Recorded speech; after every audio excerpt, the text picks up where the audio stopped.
Et je lui dis, c'est toi Perry? Il me dit ouais. Je lui dis, t'as cru que j'allais pas te retrouver?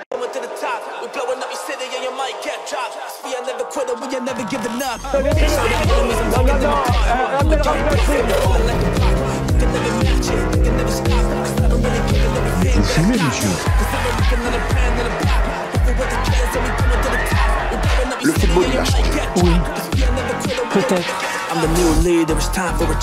Ouais, c'est Laurent Delamousse, bienvenue aujourd'hui pour une nouvelle vidéo et j'espère que tout le monde va bien. Messieurs, dames, aujourd'hui on va parler du retour de Marco Moly, de Pascal Praud qui parle de l'affaire de Nicolas Sarkozy, de Elisabeth Borne qui est décidément très surprenante et de bien d'autres sujets encore. Ah oui, et j'oubliais, je vous raconterai mon anecdote avec le livreur Uber. Avant de partir pour cette nouvelle vidéo, c'est le moment de soutenir la chaîne et moi-même en mettant votre plus gros pouce bleu, votre meilleur commentaire. N'oubliez pas de s'abonner et d'activer la cloche pour pas rater les prochaines vidéos. On fait de même sur la chaîne principale, la chaîne Mousse. Sachez que demain, nouvelle vidéo sur Tom Monopoly avec une interview. Tom Monopoly a décidé de répondre à ma vidéo, enfin, du moins de répondre à mes questions, à mes interrogations. Donc, n'hésitez pas à aller vous abonner pour ne pas rater l'interview demain à 18 h. On me rejoint sur Insta, sur TikTok, sur Twitch pour pas rater les lives du dimanche soir à 21 h 30.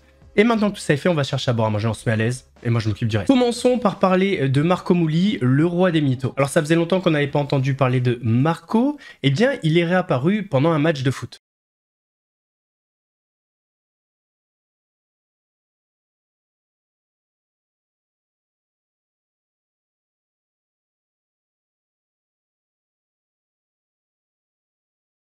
Alors apparemment, il aurait donné le coup d'envoi d'un match de Ligue 1. J'émets un doute. Toujours avec Marco, c'est obligatoire. Par contre, j'ai pas le match, mais je sais où c'était. Il y a le logo de Montpellier dans les tribunes, donc on sait que c'était à Montpellier. Franchement, le club de Montpellier, si vous avez laissé à Marco Moly, le roi des mythos, le coup d'envoi, c'est honteux. Elisabeth Borne. Quelle femme surprenante. Alors, je vous rappelle qu'Elisabeth Borne est ministre de l'Éducation nationale. Eh bien, sachez que pour elle, un ministre ne doit pas nécessairement être un spécialiste de ces sujets. Ouais, ça fait peur. Vous avez reconnu que vous n'étiez pas, je cite, spécialiste des sujets liés à l'éducation. Ça tombe mal quand on est ministre de l'Éducation nationale, non? Je ne crois pas qu'on attende d'un ministre qui soit un spécialiste de ces sujets. Ah ou bon? alors on peut retravailler, enfin repasser en revue les CV de tous. Et en disant ça, je ne dis pas que j'ai déjà travaillé 2 ans au ministère de l'Éducation nationale. Qu'évidemment, en étant 5 ans ministre, j'ai suivi tous les sujets qui ont été portés au sein de l'éducation nationale. C'est pour ça que cette phrase étonne. Et que j'ai été... Non, Ouais. ben, je veux dire, je ne suis pas Jean-Michel Blanquer, je ne suis pas Nicole Belloubet, mais évidemment, je comprends largement les enjeux de l'éducation nationale.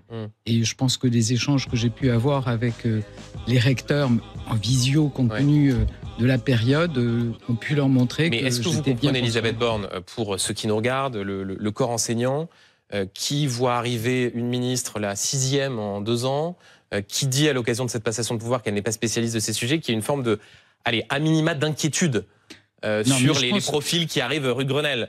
Vous dites, on a vu d'autres CV de gens qui n'étaient pas spécialistes de leur sujet. C'est peut-être ça le problème des gouvernements qui sont composés, non? Non, je pense qu'on peut aussi reprocher à ceux qui sont spécialistes d'être des technos. Donc, vous voyez, à un moment donné, il faut Reproche qui vous a été choisir fait aussi, il faut choisir le sens des critiques. Et je peux vous assurer de mon engagement sur ces sujets. Je peux vous assurer que c'est, à titre personnel, quelque chose qui me tient à cœur. Vous savez, dans un livre que j'ai publié sur mes 20 mois à Matignon, je raconte mon histoire. Moi, j'étais pupille de la Nation, j'étais boursière. C'est ce qui m'a permis de faire des études, d'intégrer Polytechnique, de devenir préfète de région, PDG d'entreprise publique, ministre, première ministre. Et c'est ce que je souhaite pour chaque jeune. Et c'est pour ça que je me battrai pour qu'on puisse proposer des parcours de réussite qui peuvent être variés à chaque jeune et qu'on lui apprenne le respect de l'autorité et des valeurs de la République. Eh bien, vivement qu'on prenne l'avion avec un pilote de ligne qui n'est pas spécialiste de son sujet. Vivement qu'on se fasse opérer par un chirurgien qui n'est pas spécialiste de son sujet. Faut quand même se dire que ces personnes-là, c'est l'élite de la nation. Direction les États-Unis avec un truc qui ne peut se passer qu'aux États-Unis. Alors qu'un rappeur américain est invité à un podcast pour une interview, celui-ci va se tirer une balle dans la jambe avec son arme. And choices we got in life, those were your choices. Who shot who? Somebody got shot? Lo, you good, Lo? I hope. Y'all good? Damn, Brody. Good? What the fuck? Only on the dirty third, one-on-one with Mike D. I thought my nigga shot me. God bless America. Quand tu es présent sur les réseaux sociaux, sur les plateformes de création de contenu, il y a forcément un moment donné où tu vas avoir des haters. Et quand tu as des haters, tu as plusieurs manières de répondre. Il y en a certaines qui sont bonnes, d'autres moins bonnes, mais il y a surtout la méthode Sarah Frézou. TikTok, truc-nous. On rigole à quelle heure? On rigole à quelle heure? 3 fiançailles. 3 fiançailles, meuf. On rigole à quelle heure? Et encore, il y en a que j'en ai refusé. On rigole à quelle heure? Par contre, Malou, TikTok, truc. tu peux me dire combien de fois, toi, ou... Après, oui, il y a des échecs derrière, c'est ça qui est un peu triste. Mais tu ne peux pas dire que aucun homme va te marier. Ce n'est pas possible. Tu peux pas dire ça à moi. Et Sarah a raison. Elle a déjà été mariée 4 fois. Parlons maintenant de cette députée de Mayotte, Estelle Youssoufa, qui a poussé son coup de gueule contre Alexis Corbière. Monsieur Corbière qui nous explique en toute tranquillité, là c'est sa dernière œuvre, surtout pour la reconstruction de Mayotte, il ne faut pas oublier les Comores. Brillant. Rappelez-moi là, parce qu'on a dû louper un épisode à Mayotte. Mais les Comores, notre voisin qui conteste la souveraineté française, qui fait de l'ingérence caractérisée dans les affaires nationales, qui envoie sa population, qui l'instrumentalise pour déstabiliser le département. Et j'ai un député français qui est en train de dire, sur le département le plus pauvre de France, qui est à terre, vous penserez à aider le voisin. Choupi, prends-les chez toi, tu vois, puis tu m'expliqueras comment tu les gères, parce que nous, visiblement, on a la moitié de la population qui est étrangère, on n'y connaît rien. Non, mais on est vraiment... Nous, il faut nous expliquer comment accueillir, parce que le reste du pays le fait visiblement beaucoup mieux. Pas du tout dans ses proportions, mais on vient nous expliquer à nous, comment on va accueillir, de 1, de 2. Je rappelle que Mayotte a été consultée. Oui. On est un territoire français depuis 1841. On a voté à de nombreuses reprises pour rester français. Et en fait, la gauche conteste le fait que Mayotte soit française, refuse de le reconnaître et nous impose une décolonisation malgré nous. Donc en fait, on est face à un pays qui, là, les Comores ont quand même instrumentaliser l'aide qu'ils ont souhaité envoyer à Mayotte pour, dans un discours, il y a quelques jours seulement, le président Azali qui continue à revendiquer Mayotte. Donc à un moment, il faut que les uns et les autres balaient devant leur porte. Vous ne pouvez pas aller à l'Assemblée nationale nous dire Mayotte n'est pas française. Moi, je les ai quand même en commission des affaires étrangères. La gauche, je l'entends sur la question de Mayotte, contester Mayotte française, et après nous dire on vous l'avait bien dit, regardez, ça fonctionne pas. Moi je les vois pas sur les votes alors qu'on réclame à corps et à cri d'avoir des moyens, ils sont pas là. Le choupi prends-les chez toi, il est quand même magistral. Restons en France et parlons de la couverture du procès de Nicolas Sarkozy qui s'est ouvert aujourd'hui. Il est poursuivi notamment pour corruption et association de malfaiteurs. Mais ce qui est intéressant, c'est la couverture de ce procès par Pascal Praud. Nicolas Sarkozy, comparé aujourd'hui devant le tribunal correctionnel de Paris jusqu'au 10 avril. Il est soupçonné d'avoir bénéficié de financements libyens pour sa campagne de 2007, campagne victorieuse. L'accusation menée par le parquet national financier repose essentiellement sur les déclarations de Ziad Takieddine, qui devant le juge Van Rynbeek en 2012 avait soutenu que Mouammar Kadhafi avait financé l'ancien président de la République à hauteur de 400 millions d'euros, avait-il dit dans un premier temps, avant de changer un grand nombre de fois sa version, jusqu'à 14 versions différentes, et parfois il disait qu'il y avait 0 euros. Depuis, Takieddine est en fuite et ne sera pas présent à Paris. Dans ce dossier, on a aussi parlé d'un document officiel libyen qui prouverait l'aide de Kadhafi à Nicolas Sarkozy. Ce document n'a jamais été authentifié et il n'est pas retenu aujourd'hui par l'accusation. 10 ans d'enquête, des dizaines de policiers mobilisés, 6 juges d'instruction. Les comptes de Nicolas Sarkozy et ses proches ont été épluchés sans qu'on retrouve un centime d'euro qui puisse soutenir l'accusation du parquet national financier. PNF qui entend démontrer que Nicolas Sarkozy a accepté l'argent de Kadhafi contre une aide à un retour sur la scène internationale. Que penser d'un procès où les preuves manquent ? Que penser d'une accusation qui, jusqu'à ce jour, n'a pas apporté des éléments tangibles pour une condamnation et s'appuie sur les déclarations changeantes d'un homme qui refuse de comparaître devant la justice française, monsieur Takedine. C'est tout l'enjeu d'un procès qui commence aujourd'hui et qui montre l'entêtement, pour ne pas dire l'acharnement de la justice française à désigner Nicolas Sarkozy comme un coupable dans de nombreuses affaires. Il est 9h01, Chana Lousteau.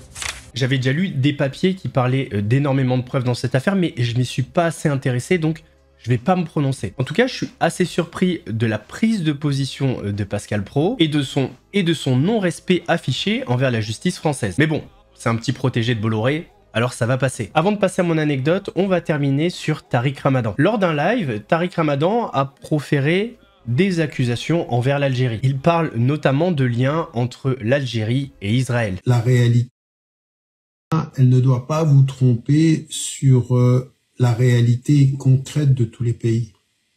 Il y a beaucoup de pays qui n'ont pas normalisé, mais qui sont dans la normalisation. C'est-à-dire, ils n'ont pas l'accord explicite, mais ils ont les tractations financières réelles. C'est vrai pour quasiment tous les pays, majoritairement musulmans, les pays arabes. Vous avez que 2 ou 3 qui ont une position qui sont, ou si vous voulez, sur le plan des tractations, il y a des coupures, mais le Maroc, bien avant la normalisation, c'est-à-dire que bien avant les 4 ans dont vous parlez là maintenant, les accords sur la sécurité, les accords commerciaux, les accords sur l'armement, les accords sur la surveillance, c'est vrai avec le Maroc, c'est même vrai avec l'Algérie, c'est vrai avec la Tunisie. Je veux dire qu'il y avait même un axe à l'époque des années noires où on parlait de l'axe Tel Aviv-Alger. Il y a des relations. Alors je connais pas assez l'affaire, mais sur Twitter ça a beaucoup fait parler. Certains parlent d'un Tariq Ramadan qui rentre en plein délire. N'hésitez pas à me donner votre avis en commentaire. Passons donc à mon histoire où un livreur Uber Eats a tenté de m'arnaquer. Mais avant de commencer à vous raconter l'histoire, il faut que vous sachiez une chose. Je suis pas un adepte de la bagarre, voilà, j'aime pas me battre pour tout et pour rien. Je suis pas quelqu'un de violent gratuitement, mais je me laisse pas faire. Bon, évidemment, ça dépend des situations. C'est pas parce que tu m'insultes que je vais te frapper. Voilà, vous comprenez un petit peu le concept. Par contre, une chose très importante, il y a un truc avec lequel je ne rigole pas, c'est la nourriture. Donc là, vous voyez arriver le topo, c'est un livreur Uber Eats, nourriture, faut pas toucher à ma nourriture.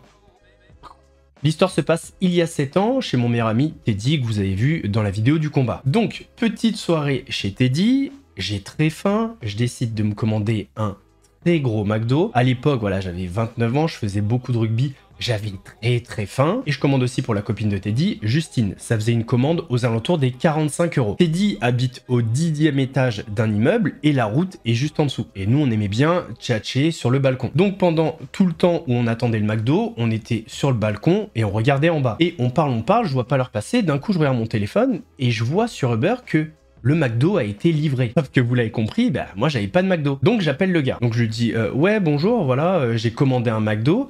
Et sur l'application, il y a marqué que vous m'avez livré, mais moi, j'ai pas de McDo. Ouais, effectivement, je suis venu en bas, j'ai attendu plus de 5 minutes, je vous ai appelé, je vous ai envoyé des messages, aucune réponse. Moi, je regarde mon téléphone dans le journal, pas d'appel, pas de message.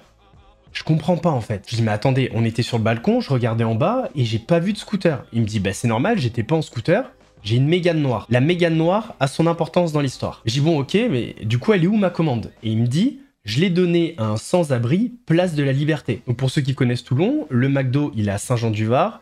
Mon pote habitait vers le stade Mayol. La place de la Liberté, c'est pas du tout le même chemin. Donc j'étais en mode, mais qu'est-ce qu'il me raconte lui? Le mec raccroche. Donc là, je commence un peu à monter en pression. Je le rappelle, ça répond pas. Je le rappelle, ça répond pas. Je rappelle, et là, il décroche. Donc là, je commence un peu à monter en pression. Je dis, mais attends, comment ça? J'ai pas d'appel, j'ai pas de message. Et ma commande, tu dis que tu l'as donnée à un SDF, place de la Liberté, c'est même pas le trajet, etc. Donc ça commence un petit peu à chauffer, et d'un coup, il me dit « Non mais attends, tu crois qu'on est qui nous ?» Et donc je lui dis « Comment ça, vous êtes qui vous ? Tu te prends pour un mafieux ou quoi ?» Donc ça rechauffe un petit peu, et je lui dis « T'es où ?» Il me dit « Je suis au McDo de Saint-Jean-du-Var. » J'arrive. Donc avec Teddy, on descend, Teddy il était en galère pour mettre son jean et tout, bon bref. On monte dans la voiture, on passe devant Bière de la Rade, pour ceux qui connaissent un petit peu, on était vraiment pas loin du McDo de Saint-Jean-du-Var. Et quand on s'arrête au feu rouge, devant nous, il y a une Mégane noire. Le conducteur de la Mégane noire regarde dans son rétroviseur et je reconnais la tête parce que sur Uber, ben en fait, t'as la photo du livreur. On continue d'avancer, il tourne à gauche au niveau du McDo, il arrive juste devant le drive, je tire le frein à main, j'arrive à sa hauteur, la vitre était ouverte et je lui dis « C'est toi Perry ?» Il me dit « Ouais ». Je lui dis « T'as cru que j'allais pas te retrouver ?» Là, je me tourne et j'étais en train d'armer une pastèque de l'au-delà. Teddy, il me regarde, il me fait... Donc voilà, je vais pas vous raconter tout parce qu'il y avait plein de passages qui étaient lunaires. Il me dit mais je vais pas te voler, j'ai 15 000 € sur mon compte, enfin des trucs on s'en fout. Il me sort son téléphone pour me montrer la preuve qu'il m'a bien envoyé un SMS. Donc on était dans les messages, il y avait marqué Laurent M en haut, il a marqué je suis en bas, descendez, trucs etc. Et moi je lui demande montre-moi le numéro associé à Laurent M. Il a pas voulu me le montrer. Sauf qu'entre temps, il y a des personnes qui sont rameutées parce que lui, il a dû envoyer des messages à d'autres livreurs Uber. Et en fait, au bout d'un quart d'heure, il y avait 7 ou 8 livreurs Uber autour de nous. La responsable du McDo, elle sort, je lui explique parce qu'en fait, on bouchait l'entrée du drive et je lui ai dit, moi je bouge pas tant qu'il m'a pas remboursé. À savoir que je le tenais par le col. Donc là, il y a toujours plus de livreurs qui arrivent. Ils étaient pas loin d'être une dizaine, honnêtement. Ils se rapprochaient de nous. Moi, je commence encore plus à monter en pression. Je regarde du coup les livreurs, je leur dis les gars, vous mêlez pas de ça parce que si vous voulez jouer à On ramène du monde, dans 10 minutes ici c'est Gang of New York. Et là il y a un mec qui s'approche, qui est un pote à lui, là au Perry, le fameux livreur qui a essayé de m'arnaquer, et lui dit bon vas-y, rends-lui ses 20 €. Et je lui dis tu vois, si ton pote il dit de rendre les 20 €, ça veut dire qu'il connaît très bien la combine et c'est pas la première fois que tu l'as fait à mon avis. Là la femme du McDo revient, elle reprend ma commande, elle va préparer la commande et elle me la ramène. Après m'avoir ramené la commande, elle me dit de faire une réclamation à Uber Eats. Et moi, vu que j'ai ma commande, l'un dans l'autre, je rentre dans mes frais. En partant, bien évidemment, je lui ai quand même glissé quelques mots doux. Alors la finalité de tout ça, c'est quoi? C'est que c'était une arnaque bien ficelée. Si des personnes se sont fait avoir comme moi, n'hésitez pas à me le dire en commentaire. En fait, Uber ne m'a rien remboursé. Et c'est très simple, parce qu'en fait, ils viennent en bas de chez vous, avec la géolocalisation, ils screenshot. Ils lancent le chronomètre, plus de 5 minutes, ils screenshot. Ils vous envoient des messages hors application, il screenshot. Donc pour Uber, il y a la localisation, il y a le fait que vous n'êtes pas descendu au bout des 5 minutes, il y a des messages qui vous a envoyés. Donc pour eux, le livreur a fait son travail. Et donc, bah, vous l'avez dans l'os. Alors j'ai jamais trop su ce qu'ils faisaient avec les commandes. Je me suis toujours dit, à mon avis, ils les revendent dans des groupes Snapchat. Par exemple, les gars, j'ai une commande à 45 €, je vous la fais à 20 €. Je me suis toujours dit ça, mais j'en ai jamais eu la certitude. Alors aujourd'hui, ce type d'arnaque, c'est plus possible parce que les livreurs passent par l'application. En plus de ça, très souvent, vous devez donner un code, donc c'est plus possible. Mais je vous avoue qu'à l'époque, cette histoire, ça m'avait beaucoup énervé parce que moi, je gagnais plutôt bien ma vie, donc je pouvais me permettre de refaire une commande de 45 €. Mais je m'étais dit, si c'est un étudiant et il se fait son McDo du mois ou autre, et il se fait avoir, ben, non seulement il pourra pas aller voir le livreur, le fameux Perry, et en plus de ça, il aurait peut-être pas l'argent pour se recommander un McDo. Donc cette injustice, plus le fait qu'on m'avait volé ma nourriture, j'ai pété un câble. Et encore, j'ai eu de la chance que Teddy soit présent. Si Teddy n'avait pas été là, ça aurait pu très très mal tourner. Donc Teddy, si tu vois cette vidéo, merci. Voilà l'anecdote, et je fais pas une marque au mouli, je vous assure que tout ce que je vous ai raconté, c'est 100% vrai. On arrive donc à la fin de cette vidéo, j'espère qu'elle vous a plu. Si c'est le cas, votre plus gros pouce bleu, votre meilleur commentaire. On n'oublie pas de s'abonner et d'activer la cloche pour pas rater les prochaines vidéos. On fait de même sur la chaîne principale, la chaîne Mousse. On me rejoint sur Insta, sur TikTok, sur Twitch pour pas rater les lives du dimanche soir à 21h30. Nous, on se retrouve demain sur la chaîne Mousse pour la deuxième partie sur Tom Monopoly. Et on se retrouve mercredi pour la vidéo quotidienne. En attendant, prenez soin de vous. Laurent de la Mousse vous salue. Ouais, c'est mousse, très frais comme une mousse, léger comme le houmous, piquant comme un bimous, un gros lion te course, tu cries, t'as la frousse, j'arrive à la rescousse, regarde, ouais c'est mousse.